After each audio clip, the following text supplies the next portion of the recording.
कैलू ह फोन तो अच्छा कैलू ह फोन तो अरे भैया जी तो भौजी ताला फोन कैलक हिया तो भौजी का करू अब लहंगा खोल के दिखाओ का सारे बुढ़ छुछुन ना हमरा के आगे कह भौजी फोन कैलक हिया तो का करू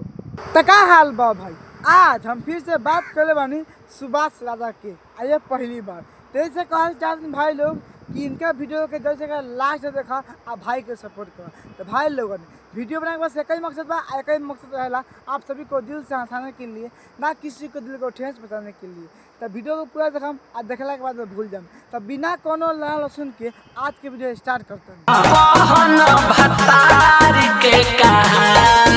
बारे सरल झांटी में कढ़िल वाह बहुत अच्छा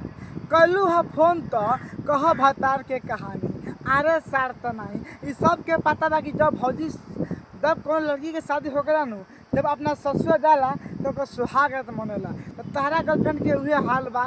गल बा सुहागत मनैले बा आप पटा के पेलो भतार तो बताई ना लेकिन छुपाई जरूर। अरे सार तो नहीं भोगत और सुख कि सेज पर होता परेशानी इसार भैया भंसरी वाला के कहानी। अब तोहनी बताओ भाई लोग केहू कोनो लड़किया के जब शादी होकेला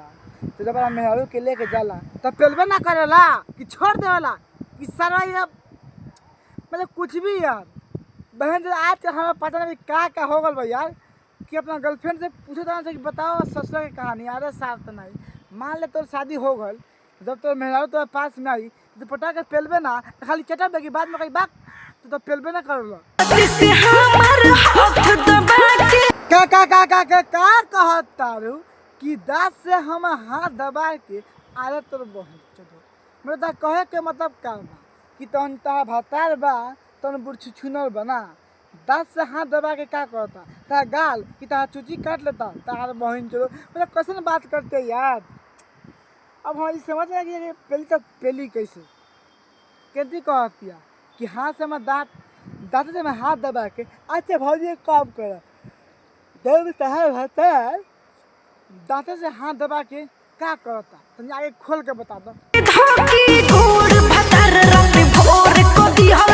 बारे तारा बहनी के गाड़ी में सकल बना के लंड पे लो वाह बहुत अच्छा कि कान्हे पर धक के गोल रात सैया भोर कर दियले ई भौजी भंसरी वाली अपना यार से बतावतिया सुन तरह कितना मजा आया करा मतलब कुछ भी बहन चोद तो भतार टांग पर बहन चोद का करी यार बहन चोद कहेंगे यार कितना पेल लेकिन भौजी मानता ही नहीं के ए भौजी तो तार फाट गए गाड़ी में लन तू ना दिहले तार बहन चोद कमर कमजोर कर दिहले देखा तार बहन चोद कितना खुश हो बोलती है कि टांग पर सैया कान्हे पर गोड़ धर के रात भोर कह दिए अब कह दिया कि कमर कमजोर कह दिए। अरे भौजी थूक लगा के पेल ले पका ता गाने पर खून निकाल दिलियन ना लेकिन भौजी कैसे कह दिया यार कि रात भोर कह दिए तुहनी बताओ भाई लोगन जौन कान्हा पर गोड़ धर के भोर करी तो पका पटा के पेल हुई तबे ना भोर भइल हुई इतना कोनो चुतिया नहीं के कि रात में जाके कुछ ना करी। लेकिन भौजी चला खुशी के बात कि ता भता पेल दिले तो कितना कोनो बता नू खाली छू के आ चाट लेला आ कहे कि हाँ जा अपना से अंगुरिया लो चाहे मुठ मार लो। लेकिन ता भता बहुत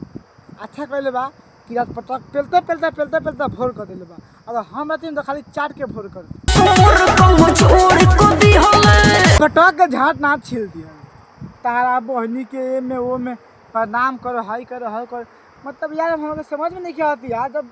एक भौजी के भत्ता जब टांग धर के भोर कर दिए तो कमर कमजोर कैसे भैलू। अच्छा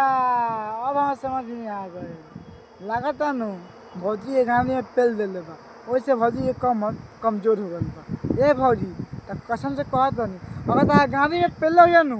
तो तू इतना रोले होकबू नु कि तारा आँख में से टप टप आंसू चुअत हो। लेकिन कभी देवे के मन ना करी।